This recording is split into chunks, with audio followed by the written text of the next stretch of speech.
Hey guys, welcome back. Joe again here from Third Aquatics. Another video. You want another mega tank build out series? Well, you got it. Here's the 900-gallon aquarium that sits upstairs on the main floor. And I tell you what, there's a lot of labor that's been invested so far to get to this point right now. What we're going to do is we're going to take you back in time. I've actually got a slideshow. It's got over 300 photos. And what it'll do is it'll really paint a clear picture for all the work that we had to do to get to this point. But don't worry, we're going to barrel right through those photos and it'll all make more sense in the end. So here we go, part one, 900-gallon tank. 1,000 is almost done. You guys are going to see that in the next video. So I appreciate you guys following along on this channel. And with that, let's jump right into it.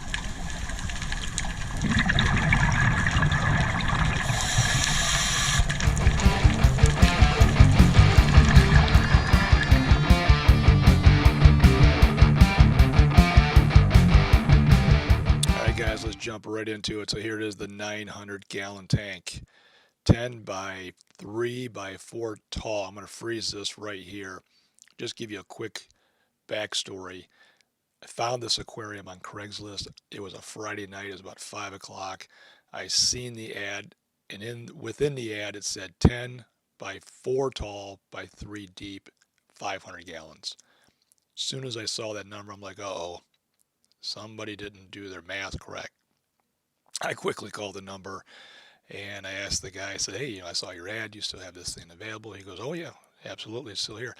Within 90 minutes, I was on my way to Mayfield, which is a town in my area, particular area.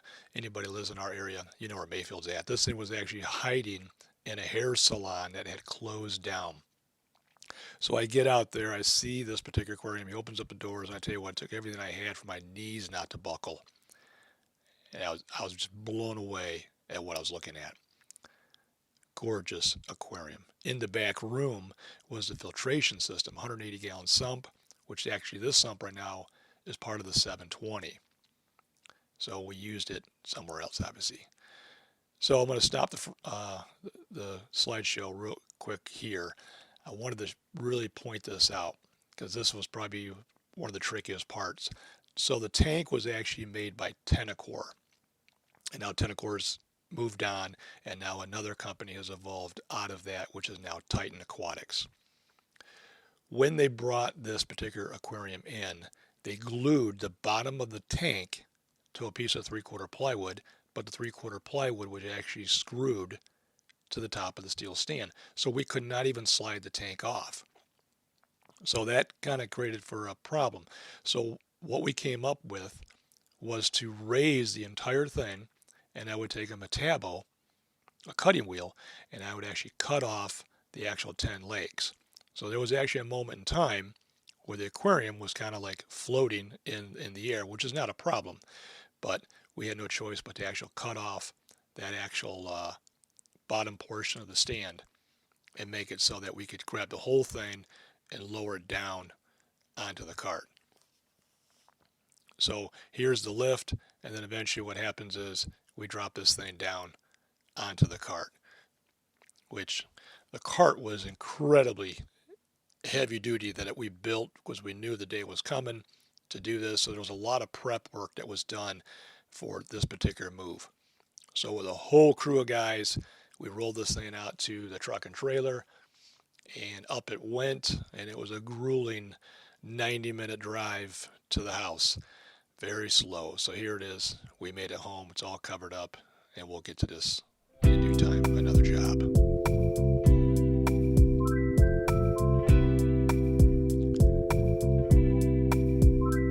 So when we built the house, we obviously we had a powder room, or a half bath that they call, right there in the foyer area by the front doors. There was always kind of a dream of putting an aquarium here, but I never could find a large aquarium to, satisfy the needs. So we kind of went forward. We had the bathroom. The bathroom was here for 10 years. And obviously when we came across the aquarium, it was like, whew, we know exactly where this thing's going to go. So there was some prep work that was done a long time ago within building a house, which you're going to find out in due time.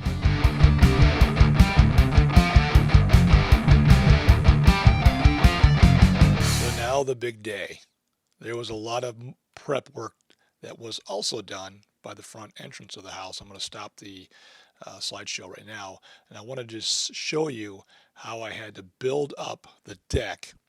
Not much, it's only about an inch and a half, so you just see a couple layers of OSB, but what I had to do was I had to cantilever out the front section of the house, because as you walk out, there's like 3 stairs right there. It goes down to a lower platform, and then from there you make a right or a left. I'm going to freeze it again right here, and you can see how I brought in a lot of bricks to kind of build that area up, and then cantilever this whole area out, making for a large landing platform, so eventually when the tank was lifted up, we could drop it in position.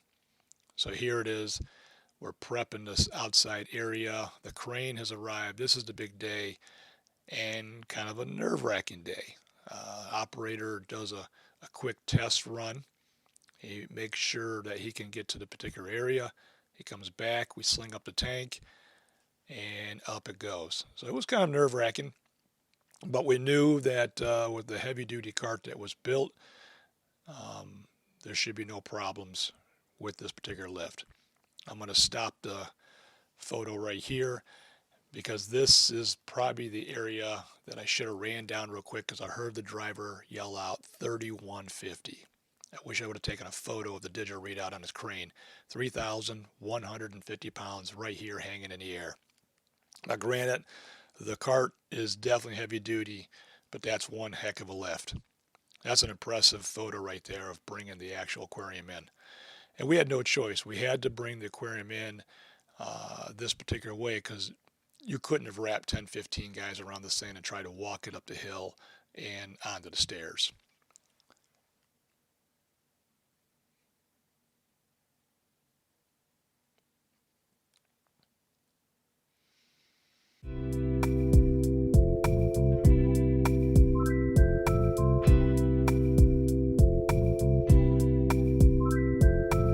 So now the big day, here we are, we're going to demo out the bathroom.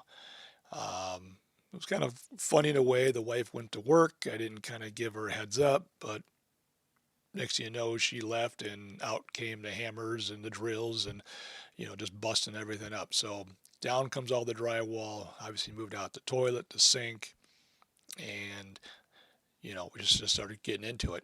There was no way around it. Insulation, and you're starting to see a lot of the other items there, like the vent stack for upstairs. There's the plumbing lines, the hot and colds for the bathroom that's up on the 3rd floor. There's obviously the drains for the upstairs toilet, and the sinks, and the shower, and the bathtub. All of this had to be exposed so that we could get into it and redesign all of those lines so that those particular items would not be affecting where the aquarium would be going in due time. So there's a lot of work here, a lot of labor of redirecting even a lot of the circuitry. There was an incredible amount of wires, Romex, that went through these walls and went to the 3rd floor, if not the roof of the house. So this was a very time-consuming job.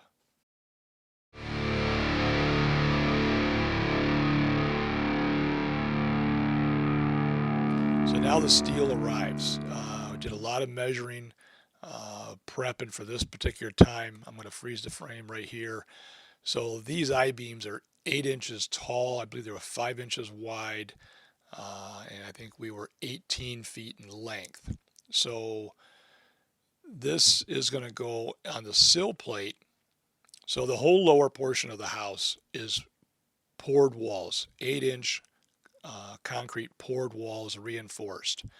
And these walls actually go down through the floor, the basement floor, 3 more feet, and from there they sit on a massive footer. Matter of fact, our footers, due to our area and the load-bearing pressures that we can take on, our footers are actually 6 foot wide. Now they're only 14 inches thick, but they're 6 foot wide to really capture a wide footprint to hold the weight of the house. We knew in due time that there would be an aquarium in this particular area. So on this poured wall that's right there to your right, that, like I said, that wall goes through the floor 3 more feet and onto a massive footer. So the I-beams are brought in and soon will be put into position. Now I'm going to freeze this for a quick second. So what I'm doing here is I'm actually shoring up the ceiling, because right above this particular area is the front door. I'm shoring up the ceiling because I know in due time that the aquarium and the cart are going to be rolling through the front doors, which is that shot right there. And obviously I didn't want any integrity issues, because it's like rolling a car into your front of your house. So there's 3150 sitting right there. You know, we didn't want any of this, the slate floors getting cracked. So there's a couple layers of plywood down there. And then eventually we rolled this thing right in. So I feel comfortable knowing that obviously the floor was heavy duty prepping for this moment in time right now. So here we're kind of showing you just a shot of the floor. This area is going to be getting cut out in due time. And this is obviously where that steel framing contraption that I came up with will eventually go. It is the Christmas holidays, so jobs are kind of getting stopped, and we're going, and we're stopping, and we're going. Here we actually slide it to the right. I had to put some plywood down, so a smooth transition from the top of the slate into the affected area. And here the tank would probably sit for a couple of weeks as we got through the Christmas holidays.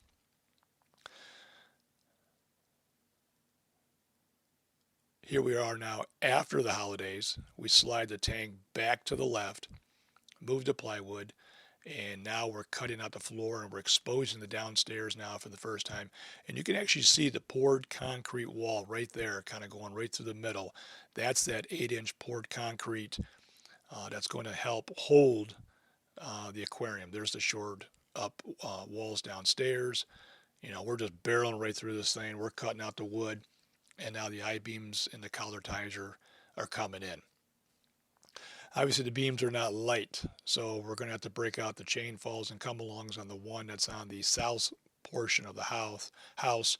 I mean, these things were, right there's the shot right there, sliding these things through the floor joist and getting everything into position. This was not an easy job, but we got it.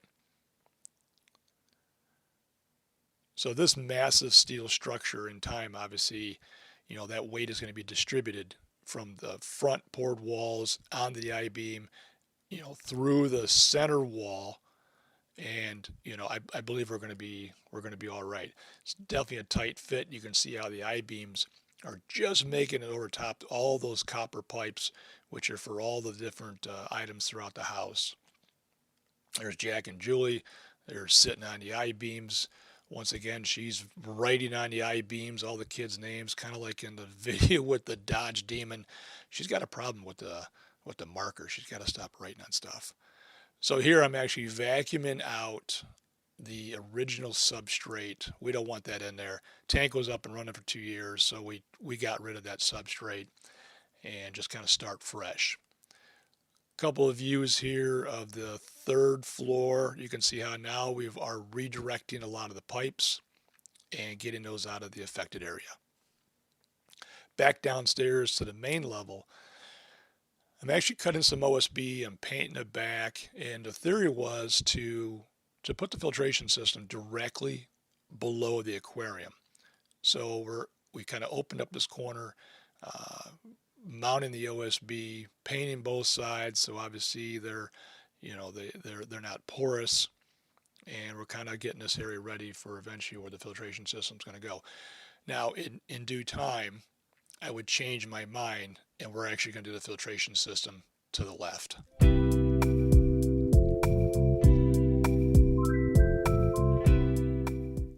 Now it's time to modify the stand. So here we are with Don. We're cutting off the pillars, getting everything where we need to do. We're grinding. We're welding on the new steel, which is another 1.5 by 1.5, quarter-inch wall thickness tubular steel. All the legs have got to be absolutely perfect to accept this new steel. So here we're showing the stand is completely done. I've got it on the back of the trailer, a wire brush the whole thing, wiped it all down, and now the time comes to actually give it a nice fresh coat of paint. And this is that heavy duty stuff. I think it's Pour 40. I mean, it's impenetrable. So it took a couple hours, painted the whole thing up. Heck, you can see the sun's going down right now. It's actually getting dark outside. So finally, the next day, me and Jack, we're bringing in this beautiful stand. And I tell you what, it's nice. Here it is. It's already in position. Kind of like a game of chess here because we're having to move the pieces around. You kind of have to forecast. Like in this situation, we had to move the tank out again. And now we're prepping to really lock things in. So now 6 sheets of 4x8 plywood. This is like birch, smooth on both sides. Kind of expensive, but we brought this in. And what's going to happen is you're going to get 2 layers of 3/4 plywood on top of the steel structure to bring us up to the proper grade of where we need to be. So once again, everything's getting moved out of the way and kind of, guarding the whole area so nobody, accidentally falls downstairs. And here I'm actually clamping the I-beams together. We're using an impact gun, but I'm really squeezing the two, the actual lips of the I-beam because we're looking for a real flat surface. So I mean, it's kind of a loud day. So now the plywood's getting cut. This is the first layer. Everything's getting urethaned, really coating that plywood well. Here comes the second layer. So now we're coming up. This will be 1.5 inches, doing all the edges, and we're really coating that thing. So now the plywood is in. Here's the next day. We slide the stand into position, just kind of getting a view for what it's looking like, and it's looking pretty good. There was an issue. I didn't pull out enough of the slate floors, so you kind of saw a quick yellow line right there. So I actually had to take a masonry bit and cut all that out so that we could actually slide the stand a little bit to the west. Only needed about 2 inches, I think it was. So we had to remove that slate floor. There's a piece of 3/4 plywood, actually 2 layers. And now with that, the stand is in the proper position.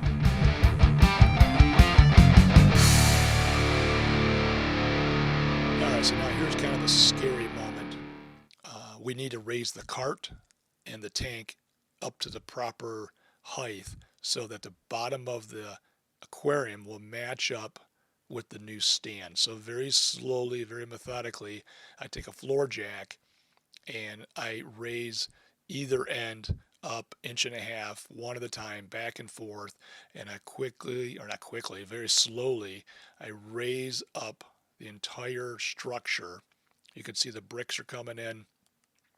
There's pieces of wood that are on top of the bricks, and there's the level, and we're just going back and forth, and eventually the bottom of the aquarium is exactly where it needs to be to meet up.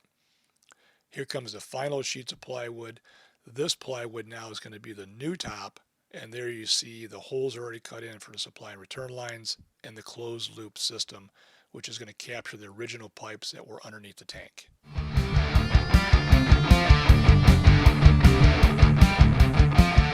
So now it's like, okay, what are you going to do? I'm going to freeze this frame right here. So you saw the wood on the outside of the house. So I came up with a crazy idea of taking the slings completely across the kitchen, right outside the windows, go around the 4x4s and the 2x10s to make it so as I pulled on the chain falls and the sling, I knew I had a good foundation on the opposite side of the kitchen, so that as everything tightened up, I knew that wall's now moving because that's a log wall. And what we would do is that sling would go all the way around the aquarium. There's the one chain fall right there, the red one. And we would pull the aquarium laterally right off the original cart. I'm going to stop it right here because you can actually see Julia's on the left right there. And what she'll be doing is she'll be measuring from the original black stand over to the edge of the new stand, and she'll be going from one end of the tank to the other end of the tank. So as we pull on the chain falls back and forth, you can see Jack right there on the right. He's actually sitting on the floor. He'll be operating that chain fall, the red one. I will be operating the green one, and she'll be measuring back and forth to make it so that we know that we're coming across evenly from the original cart to the actual stand. A lot of extra wood was put into position because we didn't want anything to happen as far as like the cart maybe tipping as we slid from the original cart over to the stand. So a lot of prep work was done for this moment in time. And I tell you what, this whole thing would take about 20 minutes. It was very quick. We just grabbed the back of that aquarium and literally just dragged it right off the cart and right on the stand. It was beautiful. So here's the actual next day, breaking everything down and just cleaning up the area. I mean, it was a disaster. I mean, it was a lot of prep work. It was probably 2 weeks worth, just going through every possible scenario of what could go wrong. And in this case, everything went right. While we slid that aquarium over, it did not go completely square. So I'm actually going to freeze the frame here right now, and you can see how the original stand in the tank is to the right about 1.5 inches. So we broke out the jack, the hydraulic jack, and we did a lot of prep work here also. And what we had to do is we actually had to slide it over. And it's at the same point, token, we actually had to slide the stand over about 1.5 inches so that everything made up with the beam above. So right there you see the final product. Everything's completely lined up. A lot of man hours here. This is not like moving a 55-gallon tank. Incredibly heavy and a little nerve-wracking.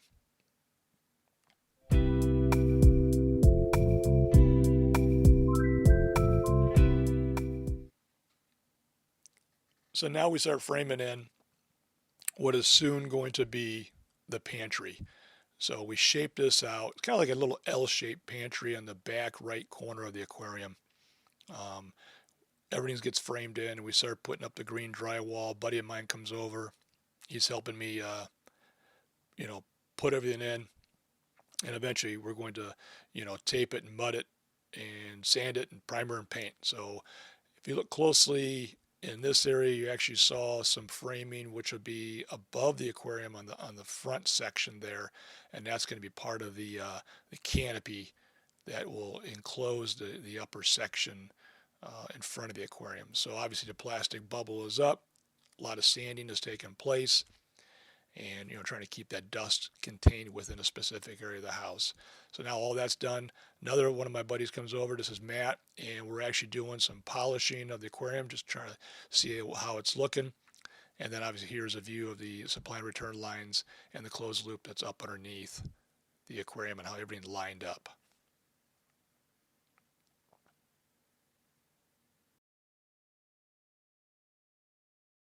All right, guys, hope you like that slideshow and it makes a little bit more sense now. You can appreciate the amount of labor and love that's been invested so far to get to this point right here. But hey, that's why we do what we do in the hobby. That's why we love our fish. Countless man hours. All right, till then, we'll see you on the next part. We're out of here.